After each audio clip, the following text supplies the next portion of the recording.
আইনো নাছিল যে আমি কাৰোবাক এই ভূমি পট্টন দিওঁ যিসকল ৰায়তী বুলি আছিলে তেওঁলোকে অধিকাৰৰ পিছত অধিকাৰ বিক্ৰী কৰাৰ পিছত এটা সময়ত এই ভূমিসমূহৰ ওপৰত আমাৰ সন্দেহযুক্ত নাগৰিকসকল সত্ৰসমূহৰ চাৰিওফালে বহিবলৈ আৰম্ভ কৰিলে আমাৰ বাবে দুৰ্ভাগ্য যে মহাপুৰুষ শ্ৰীমন্ত শংকৰদেৱে ব্ৰহ্মপুত্ৰ নদীক কেন্দ্ৰ কৰি তেওঁৰ সংস্কৃতি আৰু ধৰ্মৰ বাণী ৰাইজক দিছিলে তেতিয়া যিহেতু ৰাস্তা নাছিলে বা ৰাস্তাৰ পথ নাছিলে নাওখনকে সৰগত কৰি তেখেতে বৰপেটা কোচবিহাৰ পৰ্যন্ত তেখেতৰ ধৰ্ম বা আমাৰ সংস্কৃতিৰ বীজ ৰোপণ কৰাৰ কামত আগবাঢ়িছিলে পৰৱৰ্তী সময়ত অসমত যেতিয়া প্ৰব্ৰজন হ'ল প্ৰব্ৰজনকাৰীসকলৰ লক্ষ্য নদীপথে আছিল অৰ্থাৎ নদীপথৰ কাষত থকা অঞ্চলসমূহতে প্ৰব্ৰজনকাৰীসকলে নিজৰ সভ্যতা গঢ়ি তুলিছিলে ফলত সত্ৰসমূহৰ মাটিৰ ওপৰত তেওঁলোকৰ আটাইতকৈ বেছি দৃষ্টি আছিলে সময়ত আমাৰ মানুহৰ লগত যি ধৰণে নহওক কিয় কিছু মাটি হয়তো আইনৰ অনুসৰি বা যাক আমি বিক্ৰী দখল যিয়ে নকওঁ আৰু কিছু আইনৰ বিৰুদ্ধে গৈ চাৰিওফালে সত্ৰৰ চাৰিওফালে আন এটা সংস্কৃতি গঢ় লৈ উঠিলে আটাইতকৈ বিপদ হ'ল যে আন এটা সংস্কৃতি গঢ় লৈ উঠাত কাৰো আপত্তি নাথাকে সংস্কৃতিৰ সহবাসো হ'ব পাৰে কিন্তু সংস্কৃতিৰ সহবাসৰ কাৰণে দুইটা সংস্কৃতিৰ মাজত কমন আণ্ডাৰষ্টেণ্ডিং হয় যে আমি দুইটাই বিৰাজ কৰিম বহু সময়ত আমাৰ মানুহে বৈচিত্ৰতাৰ কথা কয় বৈচিত্ৰতাৰ মাজত ঐক্য কনফ্লিক্টৰ মাজত নহয় বৈচিত্ৰতাৰ মাজত ঐক্য সমন্বয় আৰু ইজনে সিজনৰ প্ৰতি কৰা সহনশীলতাৰ ওপৰতে বৈচিত্ৰৰ মাজত একতা নিৰ্মাণ হয় কিন্তু যেতিয়া আমাৰ মাজত দুইটা সংস্কৃতিৰ মাজত যেতিয়া নন নিগোচিয়েবল পইণ্টছ থাকে যে এইটো কথাত আমি কোনো কাৰণে মানি ল'ব নোৱাৰো সেই মুহূৰ্তত কোনোবা এটা পিছহুকি আহিব লাগিব অসমৰ পৰিপ্ৰেক্ষিতত সত্ৰ আৰু নতুনকৈ অহা মানুহবিলাকৰ মাজত যদি নন নিগোচিয়েবল পইণ্টত আমি আহোঁ স্বাভাৱিকভাৱে নতুন মানুহখিনি পিছুৱাই আহিব লাগিব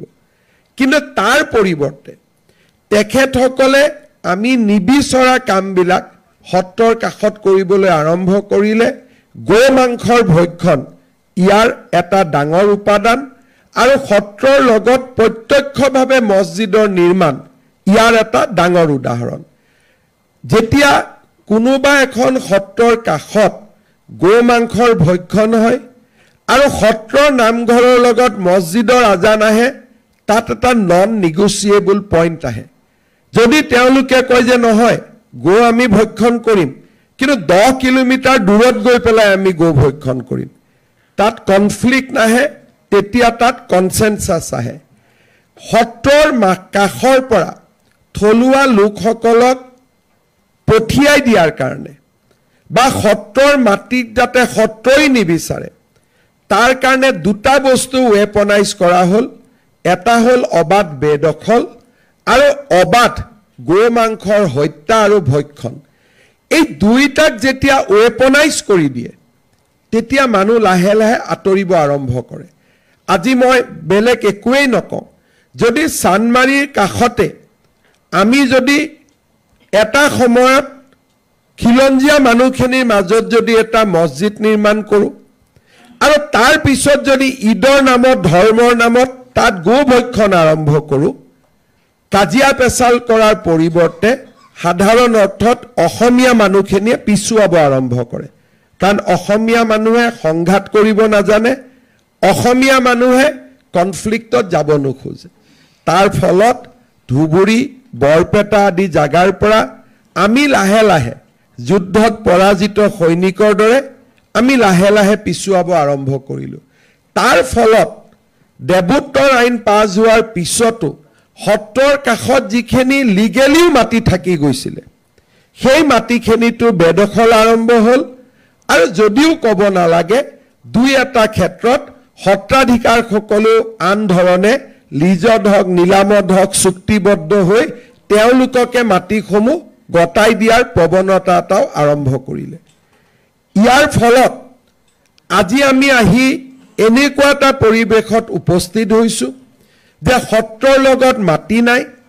মাটি যদি আছে সেই মাটিৰ ওপৰত অধিকাৰ নাই কাগজত আছে উৎপাদন নাই আৰু তাৰ ফলত সত্ৰসমূহ প্ৰতিপালন কৰাৰ ক্ষেত্ৰতো ৰাস্তা নাই চৰকাৰী অনুদান চৰকাৰী দান বৰঙণি আৰু কোনোবা শিষ্যৰ দান বৰঙণিৰ ওপৰতে আমাৰ সত্ৰসমূহ আজি জীয়াই আছে কিন্তু পৰিৱেশৰ দ্ৰুত পৰিৱৰ্তনো ঘটিছে জনসংখ্যাৰ পৰিৱৰ্তনৰ লগে লগে ডেমোগ্ৰাফিৰ পৰিৱৰ্তনৰ লগে লগে যেতিয়া সত্ৰৰ 50 কিলোমিটাৰলৈকে আমাৰ চিনাকি মানুহবোৰ নোহোৱা হৈ যায় সত্ৰটো মানুহ যোৱা কমি যোৱা আৰম্ভ কৰে আজি আমি বৰপেটা ধুবুৰীত বহু কেইখন সত্ৰ দেখিছোঁ যে ভক্তসকলেও তাত যাব ইচ্ছা নকৰে কাৰণ কাষৰ পৰিৱেশটো কাৰো কাৰণে গ্ৰহণযোগ্য নহয় এজন বা দুজন সত্ৰাধিকাৰ বা ডেকা সত্ৰাধিকাৰ বা এজন দুজন শিষ্যৰে সত্ৰসমূহ জীয়াই ৰখাৰ প্ৰচেষ্টা কৰা হৈছে কিন্তু সত্ৰসমূহত যোৱা আৰু ঘূৰি অহা দুইটাই খুব ক'ব গ'লে প্লিজেণ্ট এক্সপিৰিয়েঞ্চ নহয় গুৱাহাটীৰ ওপৰত গ'লে নগাঁও পাৰ হ'লে গোলাঘাটৰ পৰা পৰিৱেশ কিছু পৰিৱৰ্তন হয় কিন্তু গোলাঘাট পোৱাৰ আগলৈকে যিকোনো সত্ৰলৈকে যোৱাৰ পৰিৱেশটোৱেই আমি কেতিয়াও প্লিজেণ্ট বুলি ক'ব নোৱাৰোঁ আজি কুবাইকাটা সত্ৰৰ কথা কোৱা হৈছে মই চেষ্টা কৰিলে তাত 10 বিঘা মাটি লৈ দিব পাৰোঁ কিন্তু কাষৰ পৰিৱেশটো এনেকুৱা যে সেই 10 বিঘা মাটি লৈ লোৱাৰ পিছতো সত্ৰখন বহু দিনলৈ সাৰ্ভাইভ নকৰে যদি কাষত বৰদোৱা সত্ৰ নাথাকিলেহেঁতেন বৰদোৱা সত্ৰৰ পৰা যদি তেল চাকি নাহিলেহেঁতেন কুবাইকাটা সত্ৰৰ বন্তি হয়তো কেতিয়াবাই নুমাই গ'লহেঁতেন আৰু যদি অসমত ভাৰতীয় জনতা পাৰ্টিৰ চৰকাৰ নাহিলেহেঁতেন বৰদোৱা সত্ৰয়ো বদৰুদ্দিন আজমলৰ পৰাই তেল চাকিৰ খৰচ লৈ সত্ৰ চলাবলগীয়া পৰিৱেশলৈকে লাহে লাহে যোৱা আৰম্ভ কৰিছিল আৰু ই সত্যৰ ওপৰত প্ৰতিষ্ঠিত যেতিয়া শিষ্যৰ পৰিৱৰ্তে চৰকাৰৰ পৰিৱৰ্তে বদৰুদ্দিন আজমলৰ পৰা সত্ৰই যেতিয়া দান অনুদান ল'ব লাগে সি বুজিব পাৰি যে সত্ৰখন কিমান নিসহায় অৱস্থাত আছে কাকো ব্লেম দি লাভ নাই যেতিয়া বিকল্প নাথাকে মানুহে সকলো কৰিব বিকল্পৰ অভাৱ আহিছিলে যে ক'ত যাম আমি কাক কম কোৱা মানুহজন কোন আৰু যেতিয়া কোৱা মানুহজন কথা কোৱা মানুহজন নাথাকে তেতিয়া সন্মুখত যি পাম তাকে আমি ল'ব এসময়ত বাধ্য হৈ যাওঁ আৰু বহুতো সত্ৰই কোনোবাই ল'ব খোজা নাই সত্ৰখনকে উঠাই আনিছে আজি তেনেকুৱা উদাহৰণ বৰপেটাত আমি বহুত পাম যে মূল স্থানৰ পৰা সত্ৰখন উঠাই আনি আন এক স্থানত প্ৰতিষ্ঠা কৰা হৈছে যাতে অক্ষয় বন্তি গছি যেনে তেনে জ্বলাই ৰাখিব পৰা যায় পৰিৱৰ্তনৰ প্ৰচেষ্টা হৈছে কিন্তু সমস্যা বহুত ডাঙৰ আমি চেষ্টা কৰিছোঁ বৰদোৱা সত্ৰত পৰিৱৰ্তন আনিব চেষ্টা কৰিছোঁ পাটবাউসীত আনিব চেষ্টা কৰিছোঁ মধুপুৰত আনিব চেষ্টা কৰিছোঁ কিন্তু 922খন সত্ৰলৈ এখন চৰকাৰে পৰিৱৰ্তন অনাটো এক হিমালয় সদৃশ কাম কাৰণ সত্ৰত ভকতৰ বাহৰ পৰা গুৰুজনা থকালৈকে এটা ঘৰৰো কোনো এখন সত্ৰ ভাল অৱস্থাত নাই কোনো এখন সত্ৰৰ মূল ভেটিটো ভাল অৱস্থাত নাই আমি অসমীয়া ৰাইজে প্ৰতিটো দিনে বিভিন্ন অনুষ্ঠানো পালন কৰিছোঁ একোটা সাংস্কৃতিক সন্ধিয়াত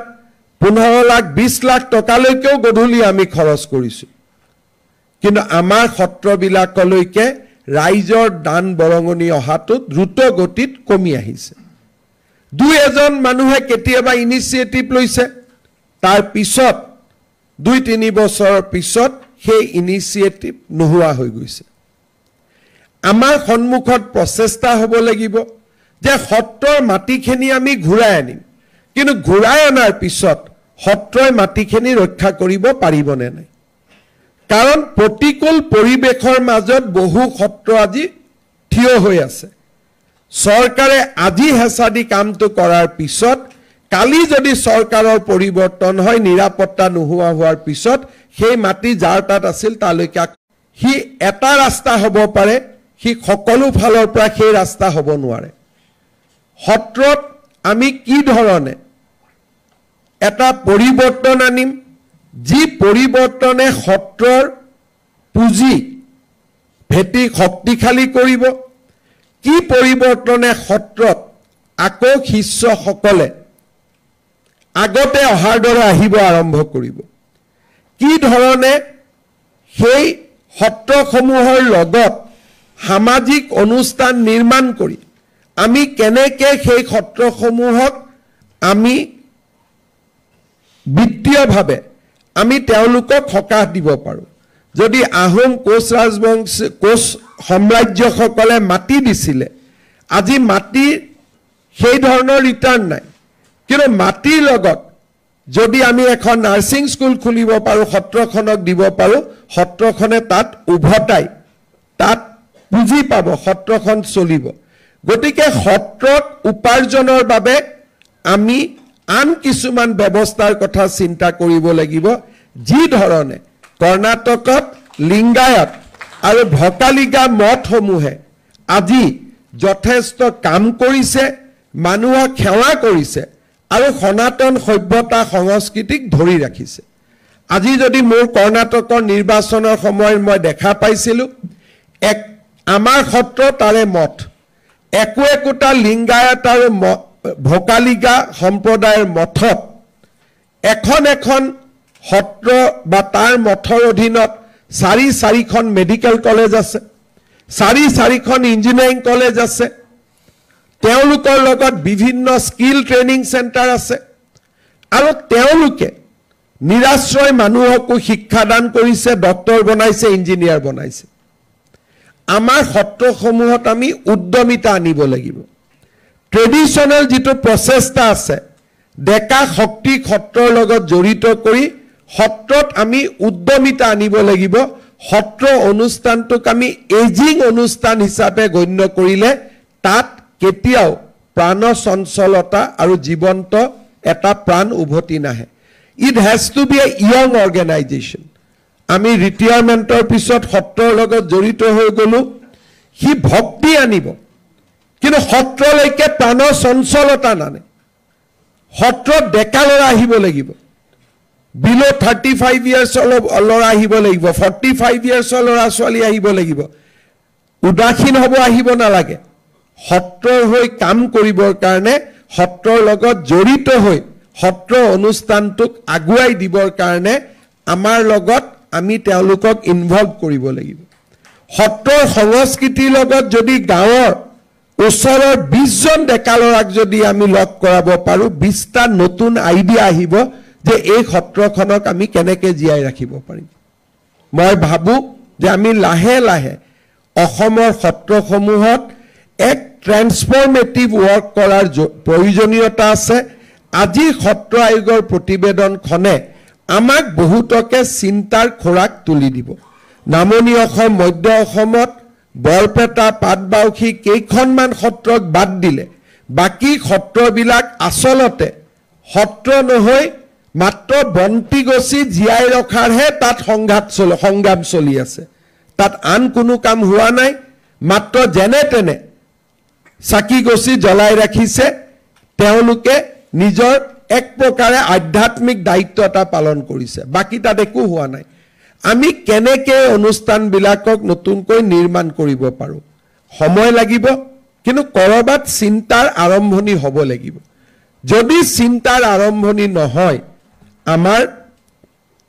এই অনুষ্ঠানবিলাক লাহে লাহে হেৰাই যাব মই বিভিন্ন সময়ত প্ৰতিবেদনো দেখিছোঁ যিসমূহ সত্ৰৰ প্ৰাণ চঞ্চলতা বা জীৱন্ত ঘূৰাই আনিবৰ বাবে আমি কমিটি কৰি দিওঁ তেওঁলোকে লাষ্ট যিটো ৰিকমেণ্ডেশ্যন আনে যে চৰকাৰে অনুদান দিব লাগে সেই সিদ্ধান্তটোৱে কোনোবা এটা দিনত কোনোবা এজনে কোৰ্টত যাব কোৰ্টত গৈ ক'ব নামঘৰত দিব লাগে যদি এইটো মছজিদতো দিব লাগিব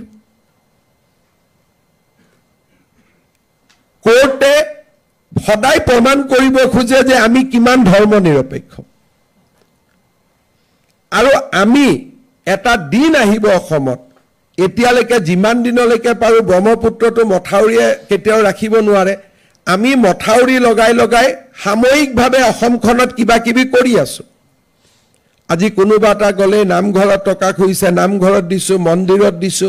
কোনোবা এটা দিনা উচ্চতম ন্যায়ালয়ৰ পৰা উচ্চ ন্যায়ালয়ৰ পৰা অৰ্ডাৰ আহিব যে মন্দিৰ নামঘৰত সেকুলাৰ গভৰ্ণমেণ্টে টকা দিব নোৱাৰে আপুনি স্কুলত দিব পাৰিব হস্পিটালত দিব পাৰিব আৰু দিয়ে যদি হিন্দু মুছলিম খ্ৰীষ্টিয়ান বুদ্ধিষ্ট জৈন সকলোকে সমান দিব লাগিব সো এই ৰিকমেন্ডেশনটো পাৰ্মানেন্ট ৰিকমেন্ডেশন নহয় এই ৰিকমেন্ডেশনটো এটা অক্সিজেন এজন পেশেন্ট আছে অক্সিজেন লাগে আমি অক্সিজেন পাবৰ কাৰণে ৰিকমেন্ডেশন আৰু আজি অক্সিজেনৰ প্ৰয়োজন আছে কিন্তু অক্সিজেন লৈ এটা অনুষ্ঠানটো সদায় জীয়াই থাকিব নোৱাৰে কেতিয়াবা মই বাস্তৱতে পাওঁ সত্ৰত এমএলএ জনক মাতিলে এমএলএ জন যাব নোখোজে কাৰণ গলে কিবা এটা পুঁজি দি থৈ আহিব লাগে যিবিলাক বাস্তৱ সত্য কাৰণ তেওঁ গলে তেওঁ ঘোষণা কৰিলে তেওঁৰ ভোটৰ কাৰণে যিখিনি ঘোষণা কৰিব লাগে তাৰ লগত অসুবিধা হৈ যায় সত্ৰত টকা দিলেতো ভোট নাপায় যি বাস্তৱ কথা মই তাকে কৈ গৈছো কেতিয়াবা মই এমএলএ সকলক তোমাক তাত নোযোৱা কিয় দাদা মোৰ এবাৰ ফান নায়ে গলে মই বিপদত পৰিম সো এইবিলাক হল বাস্তৱ সত্য এই বাস্তৱ সত্যৰ পৰা ওলাই আহি আমি যাক ক'ব লাগে যে স্থায়িত্ব দিবৰ কাৰণে তাক আমি সাস্টেইনেবল ইনকাম কৰাবৰ কাৰণে আৰু সত্ৰসমূহে যাতে নিজৰ যিটো ধাৰ্মিক দায়িত্ব আধ্যাত্মিক দায়িত্ব সাংস্কৃতিক দায়িত্ব তাক পালন কৰিব পাৰে তাৰ কাৰণে আমি কেনেকৈ সত্ৰ কেইখনলৈকে সত্ৰ অনুষ্ঠানটোক জীয়াই ৰাখিবৰ বাবে আৰ্থিক ৰাজনৈতিক সামাজিক আমি সহায়ৰ হাত আগবঢ়াব পাৰো আমাৰ চৰকাৰে এটা প্ৰচেষ্টা লৈছে এই বছৰতে আমি বিধানসভাৰ জৰিয়তে এখন সত্ৰক যে আজি আমি সাময়িক আয়োগ দেখিছো তাক আমি পূৰ্ণাংগ ৰূপ দি আমি এটা সত্ৰ আয়োগ গঠন কৰিম যাৰ জৰিয়তে সত্ৰই মাটি বাৰীৰ কাৰণে কেছ খেলিব লাগে উকিলৰ পইচা আয়োগে দিব আমাৰ সত্ৰখনত চলিবৰ বাবে গ্ৰান্টি নেট এটা লাগে সত্ৰ আয়োগে যিমান দিনলৈকে উচ্চ ন্যায়ালয় উচ্চতম ন্যায়ালয়ৰ পৰা অৰ্ডাৰ নাহে হিমান দিনলৈকে সহায় কৰিব কিন্তু তাতকৈ ডাঙৰ প্ৰতিখন সত্ৰৰ লগত বহি আমি এটা 25 বছৰীয়া পৰিকল্পনা বনাব খুজিছো যে আজিৰ পৰা 25 বছৰলৈকে আপোনালোকে কেনেকে নিজক ভিজুৱেলাইজ কৰে যে আজিৰ পৰা সত্ৰাধিকাৰ জনো নোহোৱা হ'ব পৃথিৱীৰ পৰা ময়ো নোহোৱা হ'ম কিন্তু সত্ৰ অনুষ্ঠানটো থাকি যাব অহা 25 বছৰলৈকে আমি আমাৰ অনুষ্ঠানটো কি কৰিলে ই নিজৰ ভৰিত নিজে থিয় দিব পাৰে চৰকাৰে মাটি ঘূৰাই দিলে মাটিখিনি ধৰি ৰাখিব পৰা ক্ষমতা আমাৰ লগত আছে নে নাই আমি যদি কোনোবা মাটি আইনমতেই কোনোবাই পাইছে ধৰি ললো ইমান ডাঙৰ কথা নহয় 200 বিঘা মাটি গৈছে যোন মানুহ বহি আছে তেওঁলোকক একুৱেৰ কৰি ললেই মাটিখিনি সত্ৰলৈকে উভতাই দিব পৰা যাব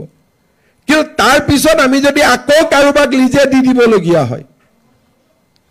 তাৰ পৰাটো চৰকাৰৰ ৰাজহ যাব সংঘাত হ'ব ৰিজাল্ট আমি একো নাপাওঁ মই এই কথাখিনি মোৰ অভিজ্ঞতাৰ পৰা কৈছো দুই এখন সত্ৰক মাটি ঘূৰাই দিয়াৰ পিছত সেই মাটিবোৰ য'ত যাব নালাগে বুলি আমি ভাবিছো তালৈকে গৈছে আগতে সত্ৰই বছৰিকীয়া খাজানা পোৱা নাছিল এতিয়া পাই ডিফাৰেন্স ইমানেই কিন্তু এই প্ৰৱণতাটোতে আমি সত্ৰখিনি জীয়াই ৰাখিব নোৱাৰো তাক এটা সম্পূৰ্ণ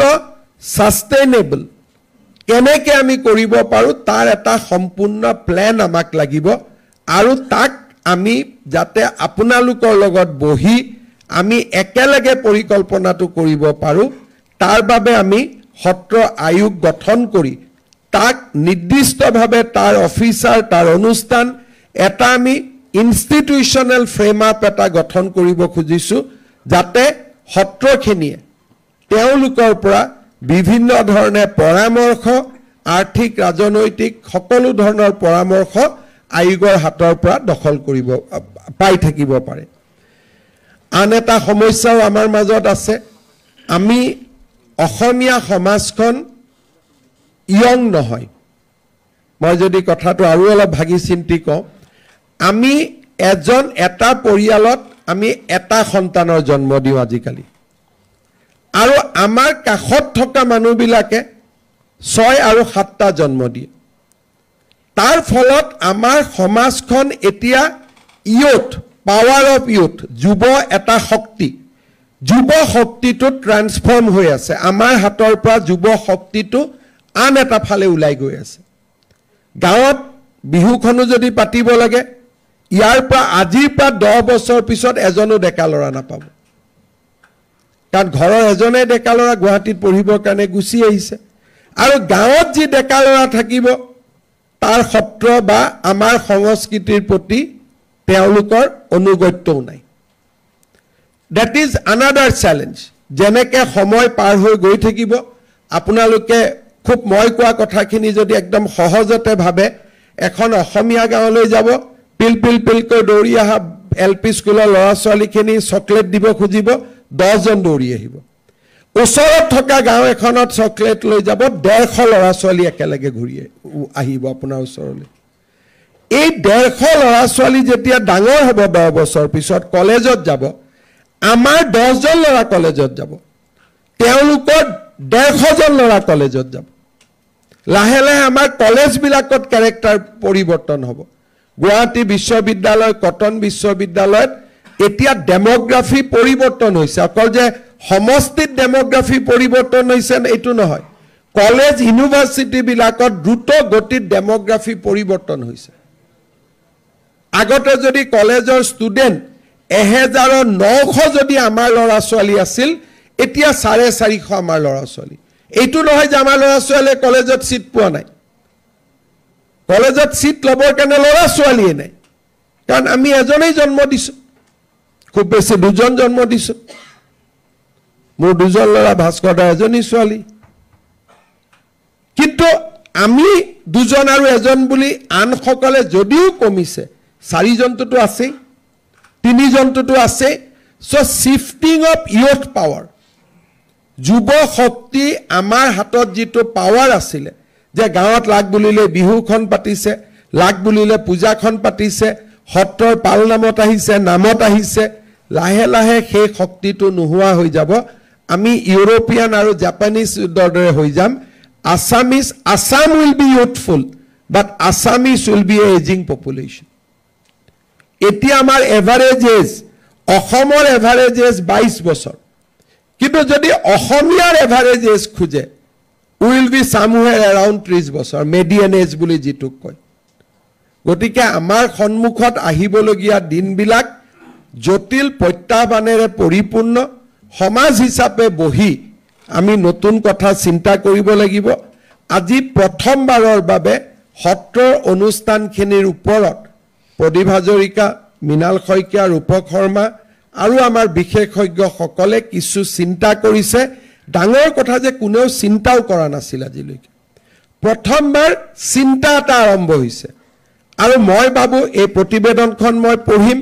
কিন্তু প্ৰতিবেদনতে সকলো সমস্যাৰ সমাধান অহা নাই আহিব নোৱাৰে কাৰণ বহুত সমস্যা আমি সমস্যা বুলি মানি ল'ব নোখোজো মানুহ সাধাৰণতে আহিবলগীয়া বিপদ এটা দেখিলো মানুহে বিপদটোক বিপদ বুলি স্বীকাৰ কৰিব বেয়া পায় মানুহে তাক আতৰাই থৈ দিয়ে কিন্তু যেটো আহিব লাগেটো আহিবই তাকটো আমি ধৰি ৰাখিব নোৱাৰো গতিকে আমাৰ সন্মুখৰ সমস্যাবিলাক আমি একত্ৰিত হৈ আমি সকলোৱে বহি ইয়াক আমি কেনেকৈ সমাধান কৰিব পাৰো তাৰ বিষয়ে চিন্তা কৰিব লাগিব সত্ৰ যিসকল সত্ৰৰ এতিয়াও আৰ্থিকভাৱে ভাল 10খন সত্ৰক চলাব পৰা অৱস্থাত আছে তেওঁলোকে ডাঙৰ ষ্টেপ লোৱাৰ সময় আহিছে যে আমি একোটা ডাঙৰ কাম কৰিম যেটো ডাঙৰ কামে মোক আৰু 10খন সত্ৰ চলাই ৰখাৰ বাবে ক্ষমতা দিব মোৰ কেইটামান চিন্তা আছে কিন্তু যোৱা 5 বছৰত ইমানে চিন্তা কৰিবলগীয়া হৈছে যে বহুত কথা মনত থাকিও আমি চিন্তা কৰিব পৰা নাই কিছু কথা সত্ৰ আয়োগ আমি সেপ্টেম্বৰত আনুষ্ঠানিকভাৱে তাৰ আইনখন আনিব চেষ্টা কৰি আছোঁ তাৰ পিছত আমি সত্ৰসমূহক প্ৰাণৱন্ত জীৱন্ত কৰি ৰাখিবৰ বাবে কিছু ব্যৱস্থা ল'বই লাগিব এটা কৃতজ্ঞ জাতি মহাপুৰুষ কেইগৰাকীয়ে দি থৈ যোৱা এই অনুষ্ঠানকেইটাক জীয়াই ৰখা আমাৰ দায়িত্ব আৰু আমি সম্পূৰ্ণ বিজ্ঞানসন্মতভাৱে আৰু বাস্তৱৰ লগত মুখামুখি হৈ বাস্তৱক অস্বীকাৰ কৰি নহয় বাস্তৱৰ লগত মুখামুখি হৈ আমি সমস্যাবোৰ সমাধান কৰিব লাগিব এটা প্ৰথম প্ৰচেষ্টা হৈছে প্ৰচেষ্টাটো সম্পূৰ্ণ নহ'ব পাৰে কিন্তু এটা প্ৰচেষ্টা আৰম্ভ হৈছে তাক আমি এটা লজিক্যাল কনক্লুজনলৈকে লৈ যাব লাগিব চৰকাৰখনে কাম কৰিব এই ক্ষেত্ৰত আপোনালোকে সহযোগিতা কৰিব আশীৰ্বাদ কৰিব এই দুআষাৰেৰে মই পুনৰ এবাৰ সত্ৰ কমিটিৰ সকলো সদস্য বিশেষজ্ঞ বিষয়া কৰ্মচাৰীক অভিনন্দন জনাই মই মোৰ বক্তব্যৰ সামৰণি মাৰিছোঁ